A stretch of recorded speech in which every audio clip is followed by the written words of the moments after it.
Good evening, my name is Norry and I'm an alcoholic. You know, I'm going to share with you something real quick because right off the beginning, because I'll get that way sometimes, just sharing right now. I get emotional in today's time. You know, I don't know how many of, especially the men, are always told, you know, big boys don't cry. And I was raised that way, so you didn't. And I was about 8 or 9 months sober, and my sponsor and I were going up to Sanford, and he was talking to me. He says, "You know, Norry," he says, "I never see you show any emotions." And I said, "Well," and he said to me something that's stuck with me ever since. And he says, "You know, big boys do cry, and it's okay." So I've been crying ever since. So you can blame my old spot. He also made something. He says, "You know, there's a plus to crying." And I said, "What's that?" And he said, "Well, the more you cry, the less you got to pee." But you know, I was grateful to hear that, because today I can show emotions, and I don't feel less than, because I felt less than all my life. And I'll start kind of in the beginning of what I can remember. I was 6 years old, and my father was ill, and we had I have 4 brothers and 2 sisters. They're half brothers and sisters, so I was the baby of the family. But I remember we lived in, you know, a happy home. Everything was, you know, I mean, what I can remember of it was a happy home. And then my father died, so of a heart attack, and all I can remember a lot of it, and I won't get into that. But I know for a fact for the next 9 years, my mother remarried about a year later, and the next 9 years I lived with a stepfather with alcoholism, and he was the abusive type of person, and it was hell for the many years. And I can remember all the time it was happening, I would say, "You know, you'll never catch me taking a drink of liquor." And I know everybody in this room, there's a bunch of them that have experienced that. I would never drink because of that. So that went on, and it was a rough 8 or 9 years. The only one that was left there, all my brothers and sisters, so my 4 older brothers all went into the military, and my oldest sister got married, and it was just you and my sister next to me. But I remember that, how that was them about 9 years. We moved. There was times I didn't even unpack my clothes. You know, we moved, and we moved, and we moved. And I think everybody from San Francisco, California to San Diego, California just thought I was on vacation or something, because we were up and down, up and down. But anyway, as that goes, I remember the very first time I took a drink. It was beer. There was a bunch of us out partying. Well, what really started it off, we lived out on an island. And I used to go. The people were from San Francisco, and they had this place out. They had a big cattle farm out there, ranch, whatever it is, and they had a place right on the riverfront there. And every weekend they come out there and party. And I would go up on the weekends and help maid. She'd clean the house up, and I'd clean all the booze and cans and all that kind of stuff up, you know. And I had this idea of taking I didn't take a bottle. I took a bottle, and I was pouring all these little bits of bottles that were in there until I filled that bottle up. And there was rum and wine, even wine and everything. I had a Molotov cocktail before it was ever possible. But what happened was, we went out that night, and it was my 4 buddies and I, 3 buddies, and started drinking. And I drank about 4 or 5 drinks of that. And then I didn't want to share it. Once I got the feeling, you know, I mean, I'd give it over to my buddy Johnny, and he turned that up, and these big bubbles were coming out. I said, "Man, dude, don't drink so much of it," you know. And that was my experience of the first time I got drunk, and I got drunk, really drunk. But I loved it in the sense that I felt like somebody. I didn't have that fear of people or whatever, everywhere. My life, it was like, this is society and this is Norry, and I'm very shy. I know a lot of you in here said that's a bunch of baloney, but I was very shy. But you give me a couple of drinks, and I'm up to you, and I can socialize like crazy. But what happens to an alcoholic? I can never stop at a couple of drinks. So then here I was a nice, quiet guy, and by the time we got to the end of the evening, I'm up here drunk and showing my backside. And that was the story of my life while I drank. But this particular time, I remember coming home.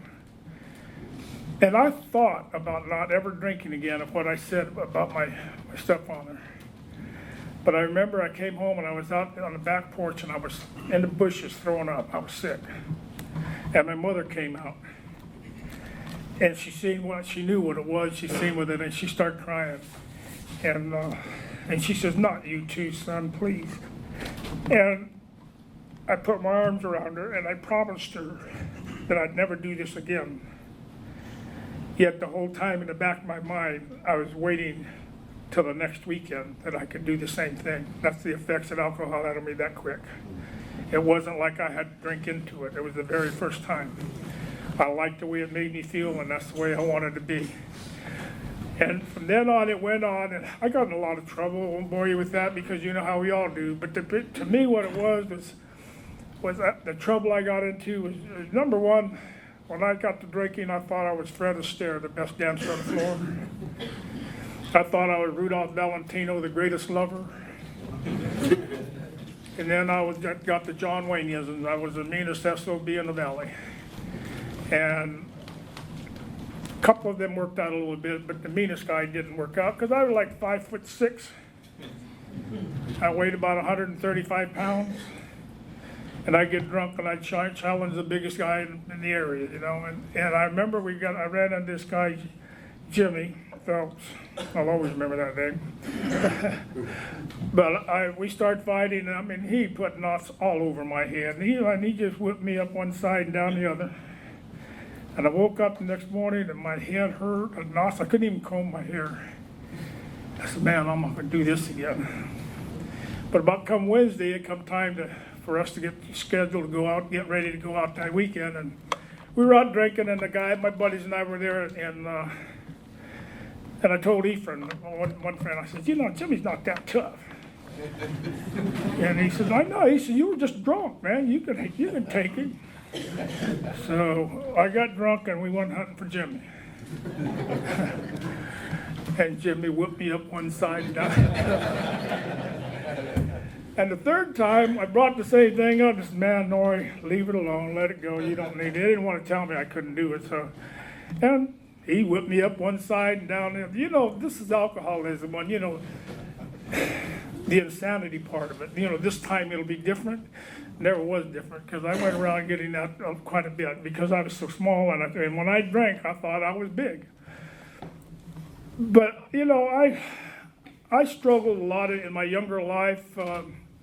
At school and everything because of the moving and all, and because of my stepdad, and I left home early as I could, and I got out on my own, and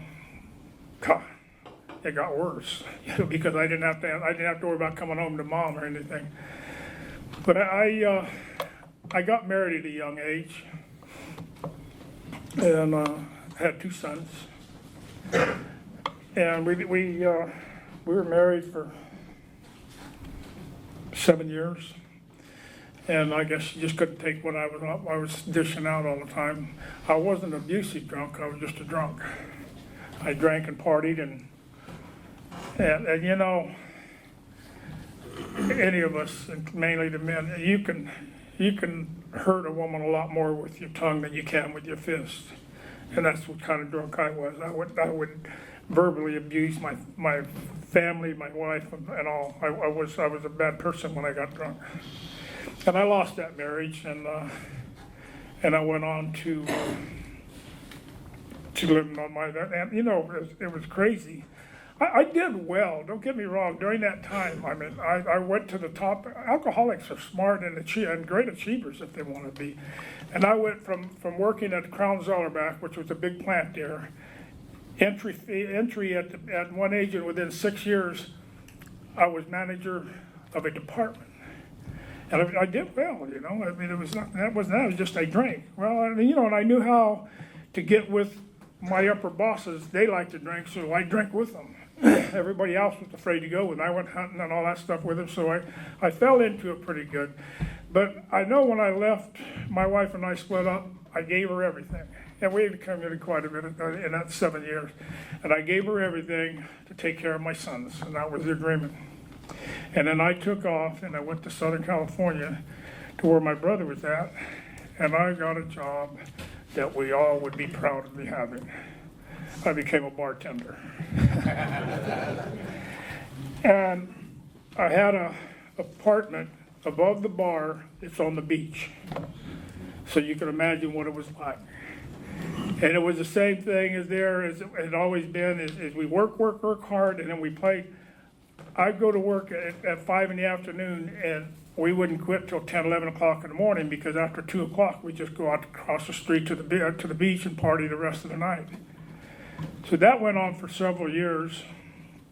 And I have a brother here in Southern Pines. I haven't seen him 15 years at that time.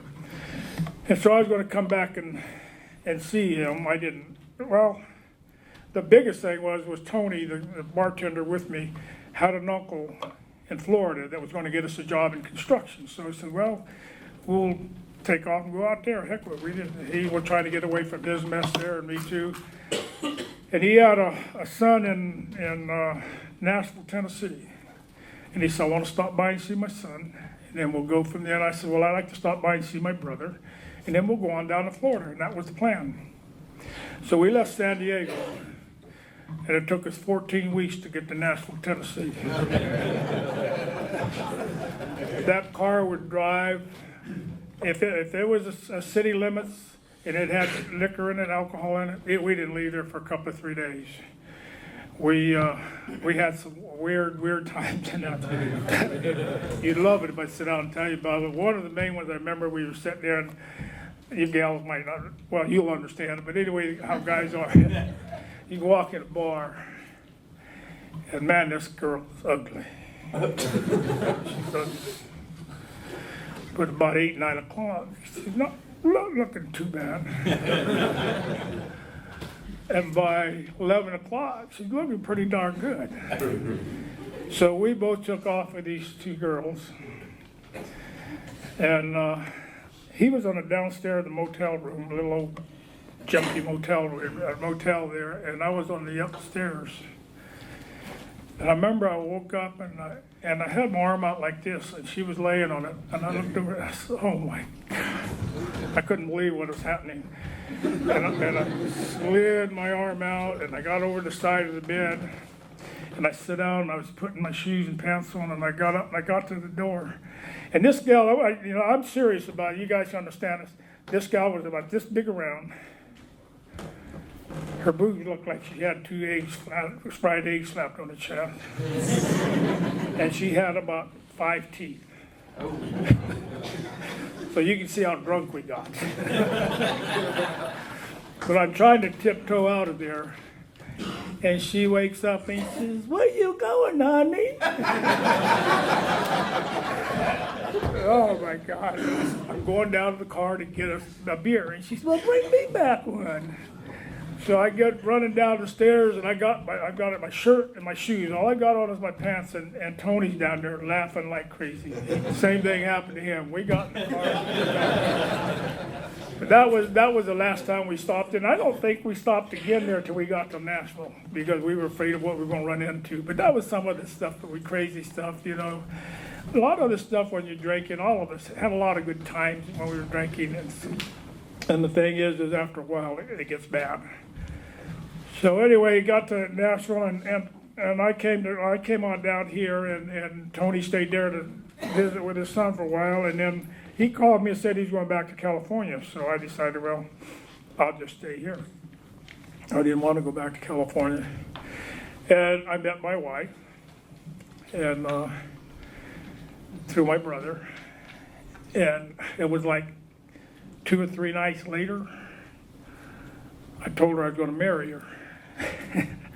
I wasn't drinking either, but she thought I was crazy.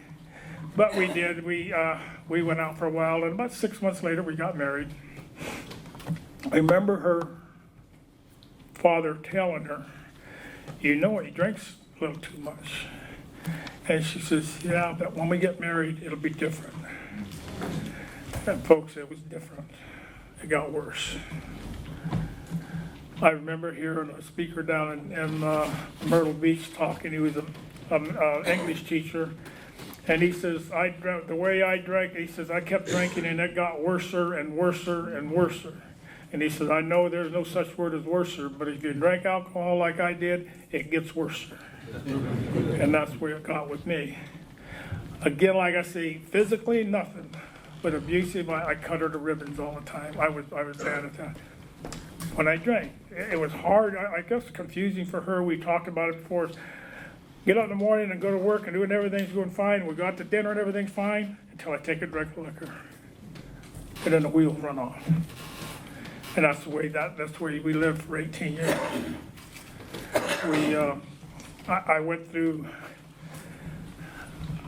I just went through a lot of people and places and things, but I worked hard. I just figured, well, I'm working and I'm taking care of everything. What's the deal? I'm making money and we're living in a nice home, and so what's the deal? I never equated anything that this program shows us.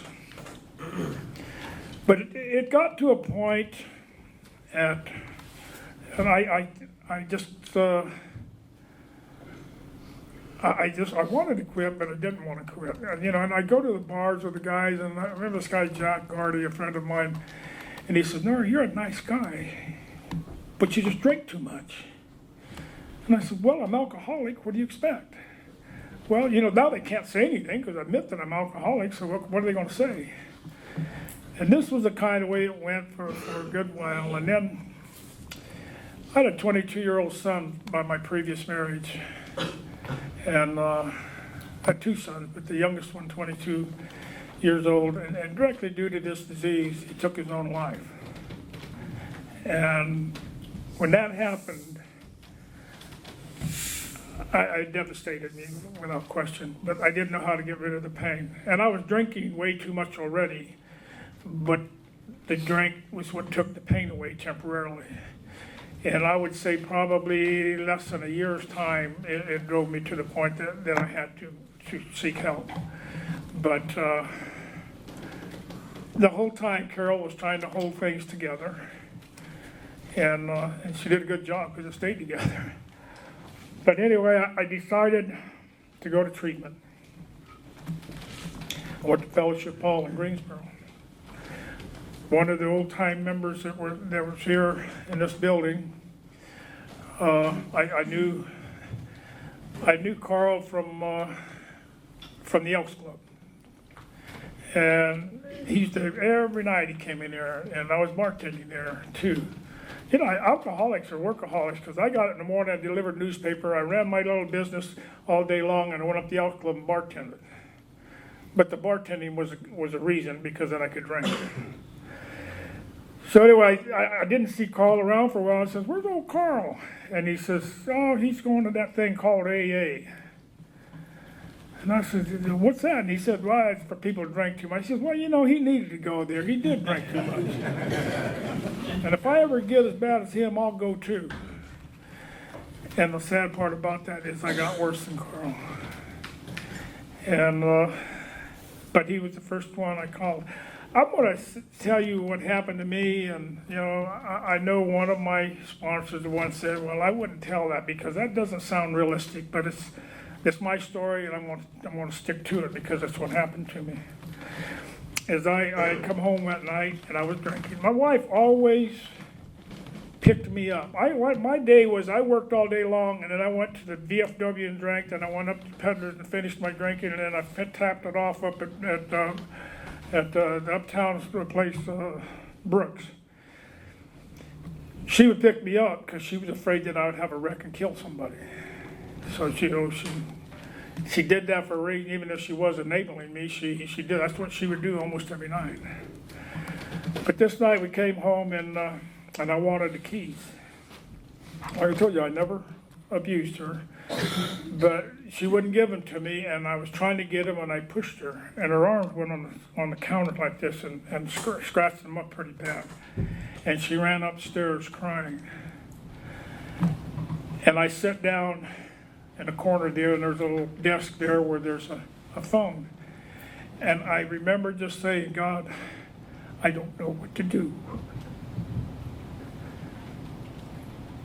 And I was crying. And I heard this voice in my back of my head. It was just says, my son, you've suffered enough. And I don't know why or how or what, but I picked up the phone. And I hadn't seen Carl in 10 years, didn't know where he was at, didn't even know if he was alive. I didn't even look at the phone book. And I dialed his number. And he talked to me for about an hour. He says, I'm going to take you tomorrow to a place that can help you. And he did. He wanted to go Saturday, but they couldn't see him till Monday, and I tried to put him off to Friday, and he said, no, you're going Monday. So that was my journey to this program. As I started it, I went to Fellowship Hall. I don't know if any of you have been up there before, but you go up Highway 29 north out of Greensboro, and you turn off on this particular road, and Fellowship Hall is on the left right-hand side. And we drove, my wife was driving, and we're up and down that street. We can't find it. And I said, well, let's go back home and we'll call him, we'll come back tomorrow. She said, no, we're going today somewhere. But what it is, you had to turn off a little road and go around the frontage road to get in. And I went in, the two of us, and when we walked in, the reception area up there was a nice, real fancy, looking little living room in there. And she looked at me, and I looked at her, and she says, did you feel that? And I said, yeah. I said, it feels like the presence of God here. I don't know. To me, the biggest thing for me and my feeling was, it's over with. I don't have to do this anymore, because I was making a commitment. And anyway, I went through that program, and I remember during that time they have your counselor brings your wife and your spouse in, and you share each other's how you feel, and you share how you feel, and the whole deal. And I shared mine, and then my wife shared hers. And we know what I did. I contemplated. I don't know how many of you in here ever felt that way, but it was suicide. I didn't want to live. And that's what I wanted to do that night. I knew it wasn't going to work anymore, because see what happened, just backing a little bit, was when I wanted to quit drinking, it seemed like the harder I tried to quit drinking, the more I drank. I didn't understand it then, but today I understand when people say I could not drink. And that's where I was at. I couldn't help. I had to drink. I had no choice. But anyway, we're there and talking, and that's where my wife shared, and I about fell out of the chair with our counselor. Her name was Becky, and she had contemplated suicide herself. See, she prayed to God. I won't tell you her story, but I'll share this part of it because it kind of entwines to mine. Is she prayed to God to give her the strength to put up, for us to put up with me and to live with me. And it got to the point that she asked God. She said, "I can't do this anymore. I don't want to do this anymore. Just take me." And she had done a pretty good job of prepping for that, because we had a daughter, and she had prepared her for, she was supposed to get married, and she had her wedding plan, whatever was figured out. And she found me a wife. She never has told me who it was, but anyway, this was a sickness that we both got into, and it was really bad. But we went to that program. My wife was introduced to alcoholism at that time. and it helped both of us tremendously. I remember while I was there, I didn't know anything about alcoholism, and I knew enough to know I shouldn't drink when I left. But I learned treatments are an awareness center. You're not well when you get out of there. They just let you know you're sick. And got time to go, and I didn't want to leave because I knew what was out there, and I knew the people were there, and I knew what I would do, and I was scared to leave. But I had this Carl was here, was my contact man in this building, and the chairs used to be these type of chairs lined up this way all the way back. They didn't have tables, and I sat right over there, about 20 feet back. It was about 8 or 9 chairs back. I sat in that chair for 2 years, and if somebody came in and got in that chair, I got a resentment because that was my chair. But I came here every night of the week. Because they didn't have anything on Thursdays at that time. I used to go over to the chapel at Pinehurst. And I remember these boards, I counted them a zillion times between my feet because I sat there with my head down the whole time. And I dressed like this when I came. I didn't work, this was not my kind of work clothes. And I respected the program, but I didn't know anything about it. All I knew is it might help me. It might help me. And I wasn't drinking. And I believed everything they said. You know, people say, ask why. Well, I used to ask why. I was angry with God because he took my son. So whenever they talked about God in this program, I hated it. I just closed it out. I didn't want to hear it. And I remember the main thing was that my sponsor one night, we were talking at this meeting, and he said, there comes a time that you can't just put the plug in the jug and go to meetings. You're going to have to get God in your life. And I didn't. He wasn't talking to me, at me or anything. It was in a meeting. And to me, it kind of went in one ear and out the other. And then we went to Pinehurst, and he said the same thing. And then we went to the Bass meeting, and he said the same thing. See, I'm hard-headed. It takes a lot of stuff to get in my head. But he said the same thing, And I don't know what it was. I got home that night, and that got on my mind. And I got it, and I sat on the back porch, and I was sitting there just looking out, staring up in the sky, and it dawned on me. Not what he was saying, but what he meant. And that's when I accepted God back in my life. I didn't see any burning bushes. I didn't see, all I knew that there was a weight that was lifted off of my shoulders, a feeling that I'd never felt before. And I had a rough time accepting God because of my fault. I remember I used to ask my sponsor, well, why did God do this? He says, none of your business. Well, why do we have to go 28 days? It's none of your business. Why do you have to go 90 days and 90 meetings? It's none of your business. He said, you sit back there, you keep your mouth shut, your ears open, you're going to get sober. He said, your talking got you here. So I did that. I did everything they said. I worked hard with this group. I did anything whatever they shared. I went for 1 year, 4 months, and 17 days without missing a meeting. One time I did. I was sick. If I wasn't at a meeting, I was down at the beach at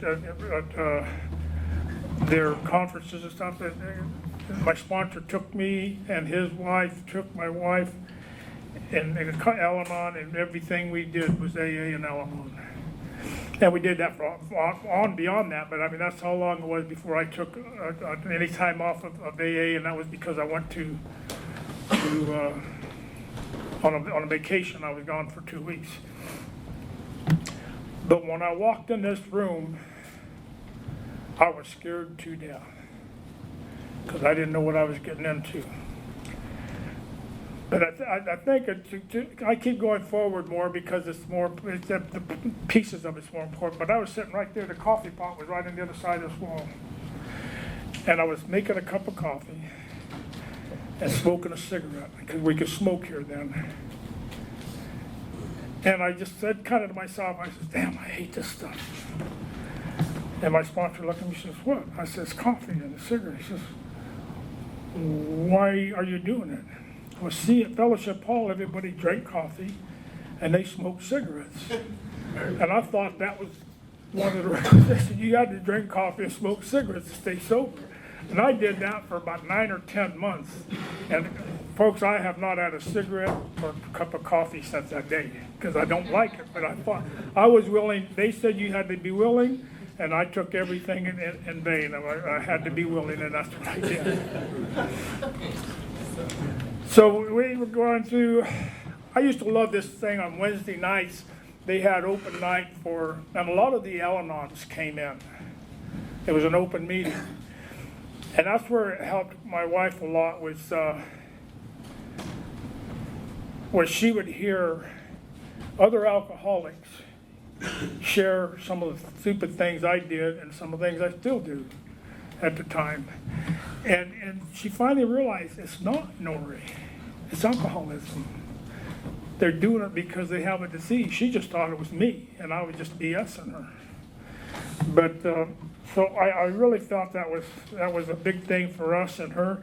You know, if she hadn't gone to Al-Anon, we wouldn't be here together. And I probably wouldn't be here, because then I would have been drinking. So I have a lot of praise for that. I'll talk about that.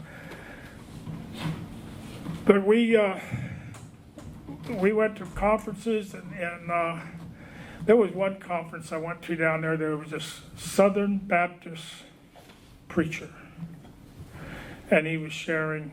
I was still having a tough time with God and religion mainly. And he said, and he's a preacher now, and he says, you know, I don't deal with religion. He says, religion is man's way of trying to impress God with how good he is. He said, the spirituality of the program of Alcoholics Anonymous is let God show you how good he is. I said, wow, that's what it is.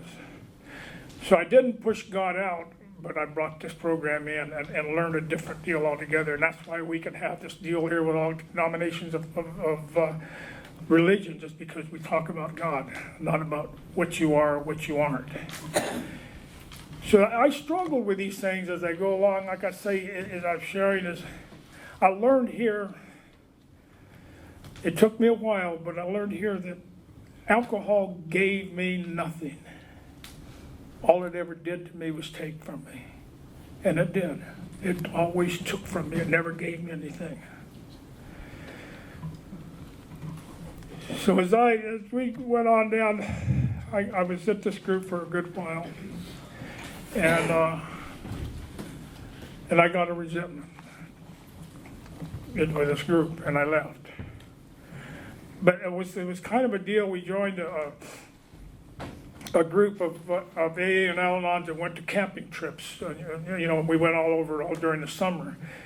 And so I was going a meeting every day, then pretty soon it was 5 a week, and then it was 3 a week, and then it was 1 a week. And I got to the point that you know, me and God can do it by ourselves. I don't need this group. I don't need AA. And I went through hell. I went through hell. I remember after a while, my wife or daughter, I don't know which one, had called my sponsor, and he came to talk to me. And we went out. I had just bought a nice fancy home. I had a big nice motor home. My business was going like crazy. It was wide open, and we went out there so we'd have a little privacy. We talked. And he says, see, you got a nice motor home. I said, yeah. I said, things are going good. And he says, man, I hear you got a beautiful home out there. And I said, yeah, things have been good.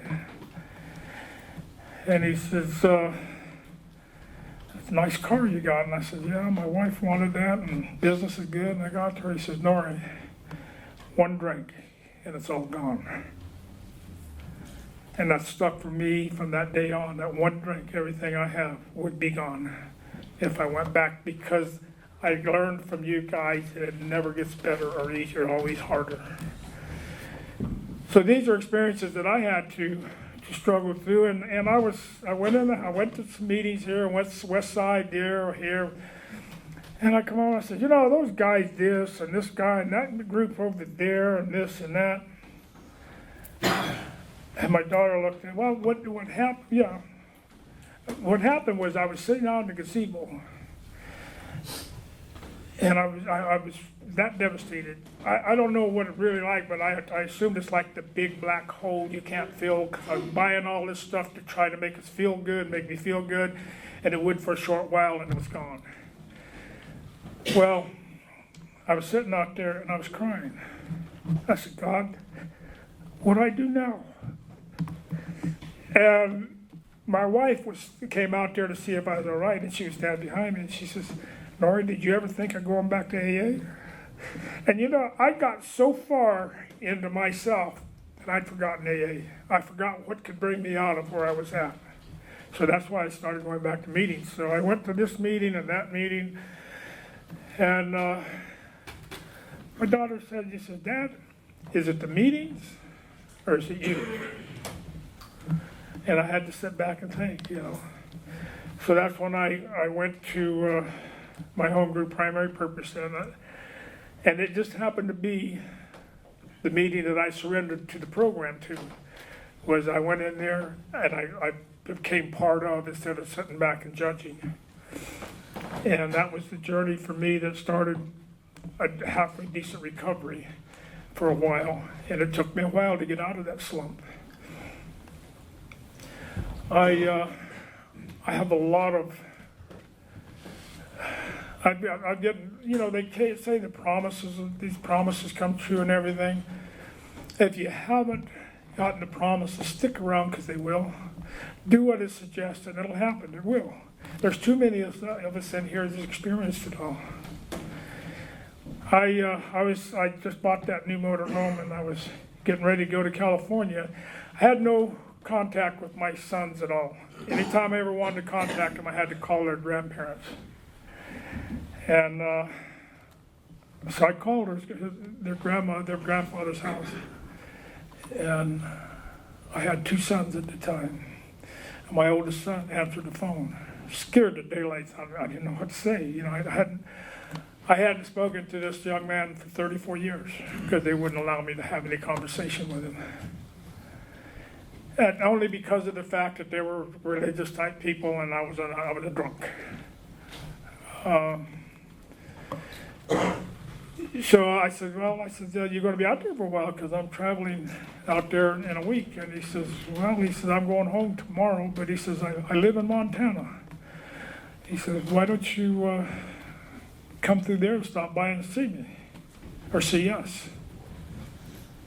And I said, us? And he says, yeah, you have 3 grandkids. I didn't even know. So see, that's where alcoholism could take you, to not know a family.